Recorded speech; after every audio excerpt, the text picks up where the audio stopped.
So, g'day everyone. 33 minutes to make a video. It's not going to be that long. But anyway. Ooh, how is the silver price lately? So, here we have a silver 50% on florins. So these are the more of the common coins. Then you got the round 50 cent, which I don't have for this video. But then we've got half crowns. These are also 50%. Then you got silver sterling. So sterling is 91.25 or 91.5, something like that percent silver. Yeah, just temporary. That's pretty much Alzheimer's. Yeah, 92.5. Don't know why I said 91.5. Maybe I'm thinking of German coins. Anyway, 92.5. So this one is well circulated. So when you take the silver account, people just take the full weight. This one probably has a slight reduction in weight, so you can actually measure that. Now this is a bit of concerning to some people, that the bullion price is actually shooting through to the moon. So I purchased these probably around about 2000 for about $5 each, and the bullion value at the time was $5. Currently the bullion value of these coins is $16.92. So over the last 5 years, these have tripled in bullion price. And these are the first year 50% silver. So they are, okay, what's the weight of the coin? I don't know this off by heart because there's no point learning all that crap. Okay, 11.3. So the metal value in silver at 50% is 5.8 grams. So I think that's correct. Okay, doing a little bit of math, this is 5.655 grams of silver, and that equates to the actual bullion value that you have of $16.29. Now these coins here, these are mostly silver. They are probably about 11 grams of silver, probably a little bit under. And the bullion price of these, I used to buy these for about $12–13, try and get them close to bullion for low grade coins. Obviously if you're going to get high grade coins, you're going to pay more of a premium because of the actual quality of the coin. Now the ones from the 40s, you can get a lot easier in close to VF condition or EF condition. Uncirculated, you're getting really out of the ballpark. But these ones are now worth $31.40. So $31.40 in just bullion. Now is that going to go up or down? I don't know. And that's what it does concern some people. Me, yeah, if I can sell $30, $31, yeah, that would be great. If I can sell these for $16–17, yeah, that would be great. Because we need to take inflation. Since 2000, I reckon inflation's about 100%. Now, a recent story is I got these about 2 weeks ago. So when I purchased these, they were about $14 in bullion value. By the time I got them, about 5 days later, they were $16. And currently these are about $21 in bullion value. So just in that 2 weeks, this has increased from 14 to 21. So that's an increase of $7, which is really what we see when people have, I know, there's like a rush, big buying and selling. Now one of the earlier ones of these pump and dump is the Tulip Mania. So this is not a silver or gold price, which always in human societies, or some human societies, not all human societies actually value gold and silver. This one was pretty much a pump and dump, and basically we had a mean value of 100, so that's what they base it at. So before November 25th it was below 100, and then it went up to probably 180, close to 200, and then it just crashed. So that is a first pump and dump. So what we see in the past in the silver price is that when there has been a big run up, this doesn't have the recent events, which is pretty much similar to this one. We have either a slow clawback, so like we saw in 2011. 2011 was the peak, and then it settled down, and then there was another run up. Now we have quite a few, so some of them are small. Here we have another peak, and this quick run up and a slow drawdown. Another one, this one there's a slow creep up with a quick drawdown. So that's the GFC initially. And people dumped it because things had settled down. So they got scared here. Brought the silver. And it started here pretty much. So probably people were preparing. It wasn't, it's not like no one knew. Steve Keen knew. He was predicting it pretty much for quite a few years. It just had to happen. And here we have the slow drawdown. Here, 1980, so this is a silver, is it Silver Tuesday? Which we saw the Hunt brothers actually try to corner the market, so this is a little bit different. This is probably quite a few people trying to corner the market. And also some scares. And this one was during, I think the oil shock was 1979. And then we had, so they tried to corner a market, pushed the price up, and then it just crashed, and they lost a lot of money. I think 1.7 billion or whatever dollars in 1980, and that's quite a lot of money compared to these days. So there is that.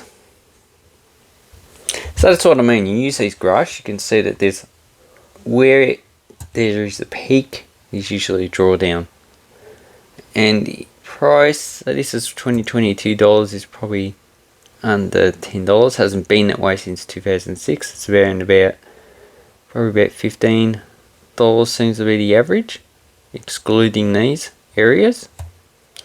Now they say that building all these data centers will actually increase the silver, but I'm just wondering how much silver is actually in those components that they use for the data centers. There might be a small uptick in silver demand, but it seems like a lot of it's just this buy and sell. So people just buying and selling, and when there is a self-feeding mechanism. So basically, it's another graph on Wikipedia. So this says the peak $49. It's around about $150 now, and here we have another jump up, similar. So that's probably closer to $60 now. Then we have the current one. So this doesn't really factor it in. That needs to be updated. Okay, so this reflects over commodity prices. You see there's a run up, and then there's a drawdown, run up, drawdown. So that is soybean. So that also, because it's a crop, depends on how much is produced. So when there's not many produced, the price should go up. But then you've got copper here, so it depends on mining. So here we had a run up, drawdown, another run up, slow drawdown, run up. And you can see that in the other graphs that they put on here. So these should all be referenced down below if you want to look at it. And it's on Wikipedia. And I'm using this because it's free. Okay, food price index, you see during the GFC. So you see 2006 to 2012, 13 is where to run up. So this is where people shifted their money either to metals or out of metals into commodities. So we had oil, sugar, and then there was a drawdown as things got back to normal, but beforehand things are pretty normal. So 90s and 2000s are actually quite stable. Food production per capita, fertilizer price, you can see there's another run up in 2008. There's another run up now. So this is probably also because of the invasion of Ukraine. So we have sulfur run up here, 1980. You can see the drawdown. So this is what people need to be careful of. So sugar also has the same thing. So that could be. So this is probably reflected in the two oil embargoes in which the Gulf states did not sell their oil. So the price of oil went up. And here we have another run up, GFC. And then you got minor peaks and minor troughs as well. Okay, natural gas prices. So 2002, that was caused by the Russian invasion of Ukraine. 2008, not surprised. People probably shifted their money from housing, which was crashing, to natural gas, and then that crashed as well. So people probably took money out. Another one here. So you can see there is a peak. So there's just a common factor. This is all human greed, as well as probably some natural phenomena. So coal prices, blah blah blah blah. Then you got bent crew. And here's the 2000 in which it went negative. That was very interesting. Now it's going to run up again. So you got run up here, then a crash, run up, run up, run up. So this is all reflective of the wider economy. Kerosene. This is oil again. Uranium price, you can see there was a peak here and then it just crashed. So if you bought here, you would have lost a lot of money.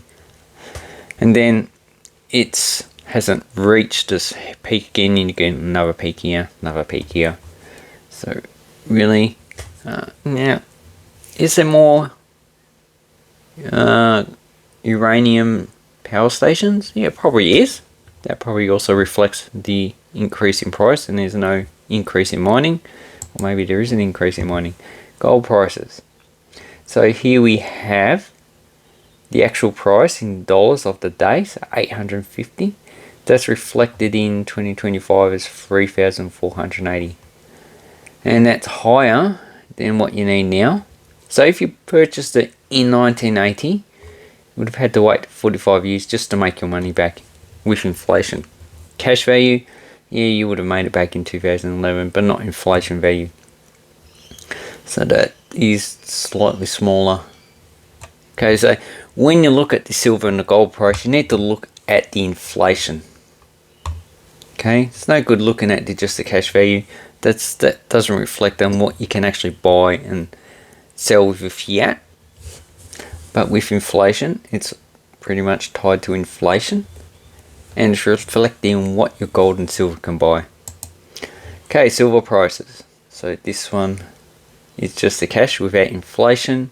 You can see it's higher here, and also it's highest here, but the inflation here is probably higher than what it is currently, about 150 I said before. Platinum. So platinum also went up, then it crashed, never bounced up. Another peak here along the gold price. So I think a lot of people were burnt on that. Titanium, same thing. You can see a trend here. Rhodium. So, and a lot of this is probably not for use, it's just buying and selling financial assets. So basically everything has a peak and trough. There is. So I believe this was during the mining boom. And then the mining boom petered out here, and then it's increased here with the COVID. Okay, so there are other factors. So basically, I buy these just so I don't become poor as my fiat currency. So the $2 coin, this loses value every year. And this one should be able to buy the same amount of goods and services, reflective of inflation, because it's silver. Now, I don't buy these as a quick rich scheme, because you need a lot of it, and there is also a good chance that could crash at any time. We're not going to know when it's going to crash, it's just going to crash. That's it.